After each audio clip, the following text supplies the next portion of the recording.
মা জোর করে মেয়েকে সাপের সাথে বিয়ে দিল, কিন্তু কেন?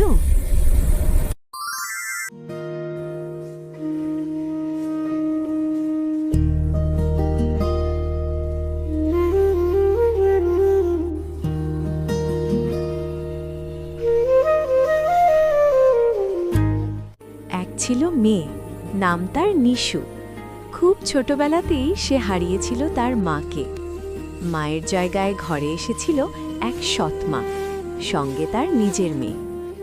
সৎমা নিজের মেয়েকে রাখত পুতুলের মতো, আর নিশুকে দিয়ে করাতো সব ঘরের কাজ। কটু কথা, অবহেলা সবই ছিল নিশুর নিত্যসঙ্গী। নিশুর বাবা সব বুঝতেন, কিন্তু মুখ খুলবার সাহস পেতেন না। আর নিশুও বাবাকে কিছু বলতো না, চুপচাপ শুধু মায়ের কথা ভেবে চোখের জল ফেলত। একদিন নিশুর বাবা ব্যবসার কাজে শহরে চলে গেলেন। ঠিক সেই সুযোগে সৎমা ও তার মেয়ে নিশুর ওপর নেমে এলো ভয়ঙ্কর নির্যাতন, অপমান, গালাগাল, আর শেষে, তুই এখানে থাকলে আমার মেয়ের বিয়ে হবে না, বেরিয়ে যা আমার ঘর থেকে।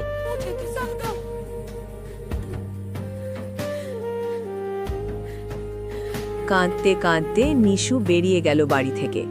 পথ তাকে নিয়ে গেল গভীর জঙ্গলের দিকে। জঙ্গলের মাঝে একা বসে নিশু কাঁদতে লাগল। হঠাৎ ঝোপের আড়াল থেকে বেরিয়ে এলো এক হিংস্র বাঘ। ভয়ে নিশু দৌড়ে উঠে পড়ল এক বিশাল গাছে। কিছুক্ষণ পর বাঘ চলে গেল, কিন্তু ততক্ষণে নেমে এসেছে সন্ধ্যা। চারদিক অন্ধকার, ভয়, ক্লান্তি। গাছের ডালে ঘুমিয়ে পড়ল নিশু।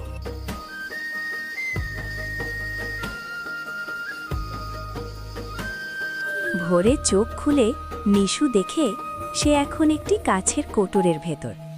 সামনে রাখা আছে ফল আর খাবার। ক্ষুধায় আর ভাবনা না করে সে খেতে শুরু করল।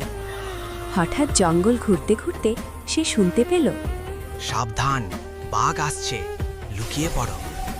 নিশু চারদিকে তাকায়, কাউকে দেখতে পায় না। দৌড়ে গাছে উঠে পড়ে। ঠিক তখনই সত্যি বাঘ চলে আসে। বাঘ চলে গেলে নিশু বলল, তুমি কে? সামনে এসো। আজ নয়, এখন নিজের কুটিরে ফিরে যাও। তোমার বিপদে আমি আবার আসব। এরপর থেকে সেই অচেনা কণ্ঠ প্রতিদিন নিশুকে খাবার দিত, বাঘ ও অন্য হিংস্র প্রাণী থেকে বাঁচাত। নিশু ধীরে ধীরে সাহসী হয়ে উঠল। একদিন সে জেদ ধরে বলল, আজ আমি তোমাকে দেখবই।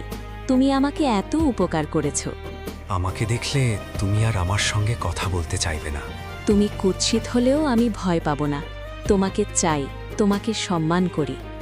ঠিক আছে, আগামীকাল সকালে আমি তোমার কুটিরের দরজায় 3 বার ধাক্কা দেব। তুমি নিজেই দরজা খুলবে। নিশুর চোখ ভরে গেল আশায়।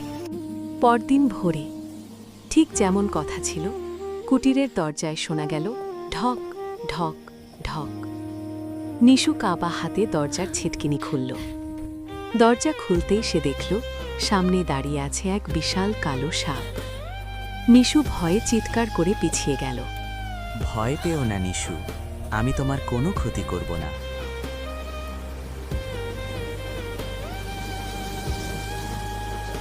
নিশুর বুক ধড়ফড় করছিল, কিন্তু সাপের চোখে ছিল না হিংস্রতা, ছিল গভীর কষ্ট আর সততা। তুমি কি আমাকে রক্ষা করতে? হ্যাঁ, তুমি আমাকে রূপ নয়, মন দিয়ে চিনতে চেয়েছ। এই জন্যই আমি তোমার পাশে ছিলাম।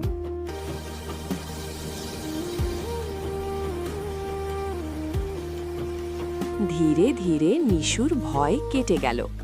সে মনে করল যে তাকে এতদিন আগলে রেখেছে, সে কখনো খারাপ হতে পারে না। নিজের দেওয়া কথা রাখল নিশু।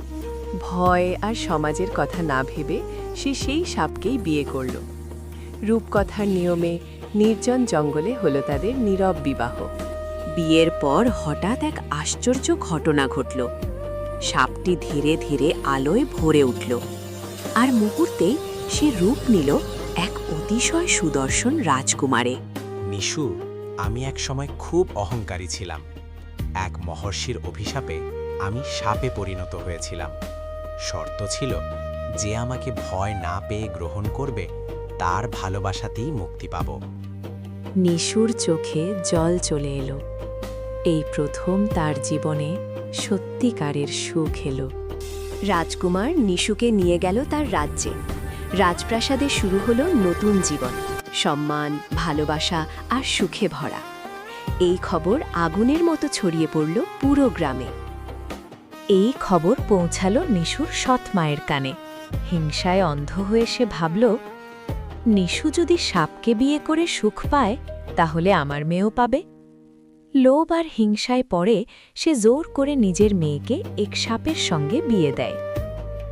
বিয়ের রাতে ঘরে একা ঘুমোতে গিয়ে সেই সাপ তার আসল রূপ দেখায়। সে কোনো অভিশপ্ত রাজপুত্র ছিল না, সে ছিল সত্যিকারের হিংস্র সাপ। রাতের অন্ধকারে সে মেয়েটিকে গিলে ফেলে। পরদিন সকালে সব জানতে পেরে সৎ মা পাথরের মতো বসে পড়ে। চোখ বেয়ে ঝরতে থাকে অনুতাপের জল। হিংসা মানুষকে অন্ধ করে, আর অন্ধ সিদ্ধান্তের ফল হয় ভয়াবহ।